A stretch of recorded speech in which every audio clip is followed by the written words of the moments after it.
ప్రభుత్వం సమర్థవంతంగా నడవాలంటే పూర్తి స్థాయిలో అధికారులను నియమించాల్సిన అవసరం ఉందన్నారు బీసీ సంక్షేమ సంఘం జాతీయ అధ్యక్షులు ఆర్ కృష్ణయ్య.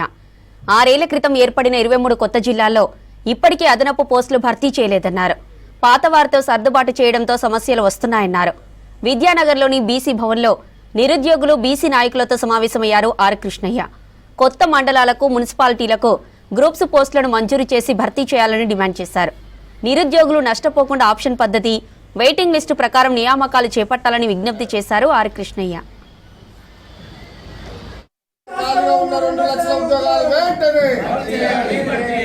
ఏర్పాటు చేసిన 23 జిల్లాలో కొత్త పోస్టులను వెంటనే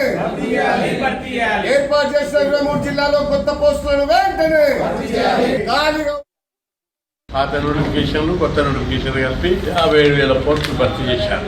అందుకు మేము హర్షం వ్యక్తం చేస్తాం. అయితే మౌలికమైన మార్పు తీసుకురాకుండా పోస్టులు కొత్తవి క్రియేట్ చేయకుండా అధికారులు ప్రభుత్వం ఎవరి దగ్గర లోపం ఉందో కానీ మొత్తం పోస్టులు భర్తీ చేయడం లేదు.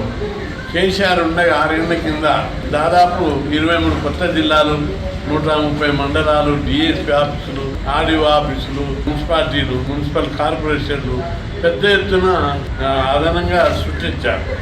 కానీ వీటికి పోస్టులు సృష్టించలేదు. 23 కొత్త జిల్లాలు వస్తే ఫర్ ఎగ్జాంపుల్ 23 కొత్త జిల్లాలలో కొత్త ఆఫీసర్ పోస్టులు సృష్టించారు. 40 డిపార్ట్మెంట్లలో district panchayat officer, district BC welfare, district tribal welfare, district cooperative officer, ఇట్లా 40 డిపార్ట్మెంట్ ఉంటాయి. 40 డిపార్ట్మెంట్లలో కొత్త పోస్టులు, జిల్లా పోస్టులు సృష్టించాలి. అట్లా చాలా పెద్ద మొత్తంలో గ్రూప్ 1 ఆఫీసర్ పోస్టులు, గ్రూప్ 2 ఆఫీసర్ పోస్టులు వస్తాయి. ఆ విధంగా సృష్టించలేదు. కేవలం పాత పోస్టులలోనే ఉన్నతోటే ఒక్కొక్కరికి 2-3 జిల్లాలు ఇచ్చి అడ్జస్ట్మెంట్ సర్దుబాటు చేశారు. అట్లా కాకుండా మేము అనేది ఏంటిదంటే ప్రభుత్వానికి విజ్ఞప్తి చేసేది, ముఖ్యమంత్రి రేవంత్ రెడ్డి గారికి కూడా మీకు నిజంగా చిత్తశుద్ధి ఉంటే మరి నిరుద్యోగుల మీద ప్రేమ ఉన్నదని నేను అనుకుంటున్నా. ఎందుకంటే నేను ముఖ్యమంత్రి చేసినటువంటి నిరుద్యోగులకు కొన్ని కొత్త పోస్టులు క్రియేట్ చేయవలసిన నైతిక సామాజిక బాధ్యత ముఖ్యమంత్రి మీద ఉంది. ఇప్పటి వరకు కూడా రాష్ట్రంలో ఖాళీగా ఉన్న గ్రూప్ 1, గ్రూప్ 2, గ్రూప్ 3, గ్రూప్ 4 నోటిఫికేషన్ల విషయంలో చాలా దాదాపుగా 33 జిల్లాలు చేశారు. గతంలో 11 జిల్లాలలో ఇప్పుడు 23 జిల్లాలు 6 సంవత్సరాలు